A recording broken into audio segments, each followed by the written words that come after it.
owó tí ń jẹ́ Nukoba al-Markaziyyin tí wọ́n wà ní Masari. Wọ́n nínú àwọn dùn púpọ̀, kódà àwọn ṣe marhaba sí Yelima kó wá sí Misr láti wá kéwú, láti wá ṣàǹfààní mímọ̀.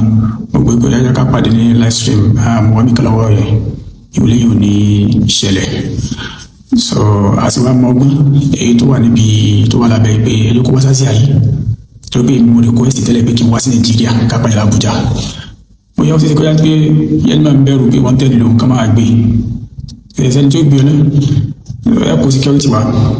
So àwọn kò sí problem, mo bọ̀ wá sí Misr àti wá mọ ọgbọ́n àtètè èyí tí yóò ń bẹ lábẹ́ kìíní. So torí ìdí ilé ìlà fi fi mọ̀ọ́dún méjì kún, tàbá fi mọ̀ọ́dún méjì kún Yelima mọ̀ bí ó sì máa wallahi al-azim yóò mọ̀ bí wọ́n sì máa. So torí pé àwọn afásí àrí méjì ni wọ́n lórí ọ̀rọ̀ Bukhari, àwọn kan bẹ́ẹ̀ wọ́n gbà pé àwọn hadith da'if al-Bukhari tó ti pé asahhu al-kutub ba'da kitabillah, tó gbé pọ̀lọpọ̀ àwọn yóò gbọ́ wọn mọ̀túnmọ̀ asahhu al-kutub ba'da kitabillah. Tàbá sọ pé nǹkan yóò wà asahhu, àwọn yòókù náà àwọn náà ní sahih pọ̀ ní wọn gan. So àwọn hadith as-sahiha ó sì kí ni as-sihah ó pọ̀ ní wọn gan, sí understand bá ó pọ̀ ní wọn gan. Bó ti èyí tí sahih òfin ń pọ̀ nínú ẹ̀jù asọ́hù kò yẹ sí pé kò sí tọ́yìn fún bẹ́ẹ̀. So àwọn afáàzì àrí bẹ̀rẹ̀ lọ́dọ́ sí pé wọ́n gbà pé dọ̀yìn fún Bukhari, kì í sì bẹ́ẹ̀ náà afáàzì àrí tó gbà pé dọ̀yìn fún Bukhari. Tó bá jẹ́ pé lè bá fẹ́ ṣe tẹ́sí sọ pé àwọn ọmọ ìyá yín kan wà lázìárì, ṣé ázìárì tí wọ́n ń kí wọ́n ázìárì pẹ̀lú pé wọ́n ń nà kára àkídà wọn, àwọn ò sì gbé jáde pé wà bíyà làwọn, àwọn ò sì gbé jáde pé wà bíyà làwọn, pé sàlàfíà làwọn, báwọn àwọn ẹ̀kí ti súfì kázìárì máa ràn wọ́n ní ìmọ̀. Ló jẹ́ sí pé a wá fi mọ̀ọ́dún méjì kún mọ̀ọ́dún àkọ́kọ́. Òun náà ni pé Ànábì ò fẹ́ ìyàwó Aisha ní ọmọdún 6. So mọ̀ọ́dún ẹlẹ́kejì náà ni mọ̀ọ́dún ẹlẹ́kejì tó máa jẹ́ lẹ́kẹta. Òun ni pé man humul Asha'ira, àwọn sì tún ní as-Salafiyya. Tálọ́wọ́ lójú náà méjì tí ó bá máa kó tó bá pẹ̀sùn lọ yẹ mọ̀ wá sọ̀rọ̀ jọ wọn fásitì àrí wallahi al-azim tó bá sẹ́sìn kó yẹ kó pè mí nọ́màlì. Mọ̀ọ́dún tásì kọ́kọ́ gbẹ́nu bá nù.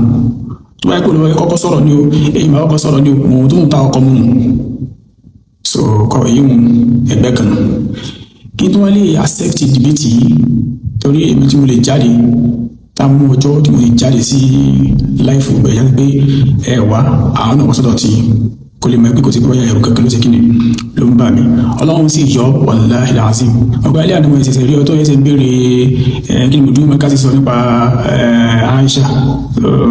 Yàlá wa Aisha ìpẹ́tàlẹ́ tó ní fídíò tí mo dójú sọ̀rọ̀ pa yàlá wa Aisha. Ajá sí pé òpè bí ẹ̀ fún lọ́jọ́ òun bí mo ṣe fi ìmọ̀ ṣàlàyé hadith yẹn sálà dánú àmọ́ tí lọ́wọ́ náà 11 minutes náà. Ayọ́kẹ́ lọ́jọ́ yẹn ní ti máa lé ilé òní nìkan tó sọ lára ẹ̀sìn tó yẹ kó sí lọ́jọ́ òun. Bí mo sọ fún Ọlọ́run yọ wallahi èmi kò mọ lábàá mi kọjá ìdá mùdírù ní mẹ́gàsí tó ń gbé mu lábàá kọ́ ló ń sọ wọn kharaja sawti òun mi sí kharaja sawti sóhun mi jáde. Ìwò lábàá wọn dàgẹ́ kí n sọ yìí pé my eyes is pushing me, ojú ń tì mí wallahi ìwò lábàá tó sọ mu lábàá kharaja sawti kọ́ làwọn bọ̀ sọ́yà yìí o. So kí wọ́n tó wá accept debate yìí, so oníyàwó 3 gẹ́gẹ́ bí sọ pé fẹ́ sponsor lókọ rẹ̀ Yelima kó wá sí Asia láti wá kíwì. Oníyàwó 3 náà gbọdọ̀ jáde wò láti wá bá mi ṣe debate ìgbélógún Ọlọ́run yóò sì hold physically in Nigeria. So yóò hold báyìí tó yẹ pé onídìí ló ti lábá Yorùbá náà ní láàrin mi àti ẹ̀ àwòkọ́ àfa wa láwọn àwọn àjí àfa nínú mímọ́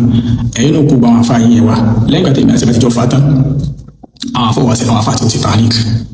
àwọn àfa tí ó ti tààlík ibẹ̀ ló ti di wòrò sí wòrò ibẹ̀ gẹ́gẹ́ tó ti hàn sáwọn yàn tẹ́yìn tí wọ́n bá accept challenge yẹ tí mo jù sọ yìí nísìnyí Ustaz Al-Misri ó wà náà àwọn tí wọ́n sì tààlík Ustaz wa Jala, Ustaz wa Mutiullah, Ustaz wa Qasim àti Ustaz wa Al-Mustafa Al-Hariri àwọn márùn yẹn ẹ̀yìn ẹ̀sìn kó márùn wọn náà àfa yìí bá àfa yìí náà pé iná eléyìí wọ́n náà ẹ̀kún wa kó yẹ tó include àwọn dókítà yìí. Àmọ́ ìta àkọ́kọ́ sí ni pé debate tí ó ṣe láàrin àti oníyàwó 3 náà kọ́ wá síwájú torí pé bí mi àti Yelima bá lè ṣe debate tán oníyàwó 3 ò ní wá bí oníyàwó 3 ò bá fi lè accept debate yìí wallahi al-azim ní accept debate àti Yelima pèsè pé torí pé mo ń bẹ̀rù àbíkí ní accept rẹ̀ torí gbogbo nǹkan tó ń ṣiṣẹ́ pọ̀ ni ó yẹ jásí pé conference kọ́ta sí oníyàwó 3 ló post ẹ̀ sí YouTube jẹ́ àwọn ọmọ kékeré ni àwọn kékeré tí wọ́n attention àgbàlagbà tó máa yọjú orí mi ní ojú orí ò lè jọ ọmọdún 5 lọ wàláì ọmọdún 5 sí 6 náà ó sì lè jọ ọmọdún tó kémi náà tún láwọn ẹ̀gbọ́n tó tún jù ọgẹ lọ mo láwọn ẹ̀gbọ́n tó tún jù ọ lọ ó lè jọ ọmọdún 5 lọ sí ọmọdún 5 ti ní làákàyè gbogbo àti wọ́n ti bí mi gan òní tí ìmọ̀ náà ń pè ní gbèsè ayé tí wọ́n lọ́wọ́ tó ààrẹ sípò àgbàlagbà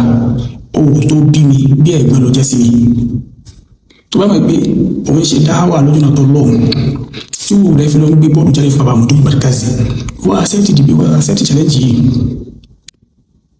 dákun accept rẹ̀ torí ọ̀gbọ́n sọ pé láwọn ọmọ kéwù kàtọ́ ní ọ̀rọ̀ kìíní wà láyà àwọn ọmọ rẹ̀ ọkọ̀lá àwọn ṣe kìíní síbẹ̀ fún kéwù ní ọ̀wọ̀ jáde fún dìbẹ́tì èmi wà bọ́ Nàìjíríà tábà parí dìbẹ́tì wa àwọn accept àti Yelima àmọ́ tó bá fi lè accept wallahi làásì kí Yelima bá fi dé Asia yìí ní jáde sí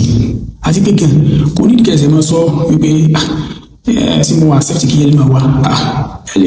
ẹ sponsor rẹ̀ kó wá náà ẹjọ́ kó wá tó bá ti wá díkẹ̀sẹ̀ á pè mí pé Yelima ti dé o torí kíní ìlú ẹ̀kẹ́ ronú sí ẹ̀rí pé èèyàn máa ń gbé sí orí screen ní gbogbo gbà pé òun fẹ́ ra lẹ̀ 14 million òun ti lè yí báyìí owó tẹ́ fífẹ́ kan fi sponsor ẹ̀wọ̀n sáà ẹ̀ ṣe fún bí wọ́n ṣe ìfẹ́ nìkan lẹ̀ dá bí over 40 something million fún lẹ̀ dá 40 something million fún èló ní ló kùnà láti rí sí owó fún tó jáde pé bóyá ó ṣe tẹ́lẹ̀ bóyá tó lówó tí wọ́n wà níbi bàmù tó ló kọjá tó kàn wọ́n pé tálá fáwọn òun lè máa bà ló kọjá táwọn yóò máa wò tí wọ́n lè máa gbé kí ní sọ screen tí ó sì máa gbó so mushkila ni wallahi mushkila kebele sababu ni oníyàwó mẹ́ta kó àṣẹ bìdẹ̀ àtàlẹ́ àti gbẹ̀gẹ̀ tí bá àwọn èèyàn ìsàlàfíà wà lọ́síàrí ẹ̀ ti sọ fún abá mi gbogbo ẹ̀yà gbé Yelima wà àwọn ẹgbẹ́ ọmọ ilé ìwọ̀n lásán nífà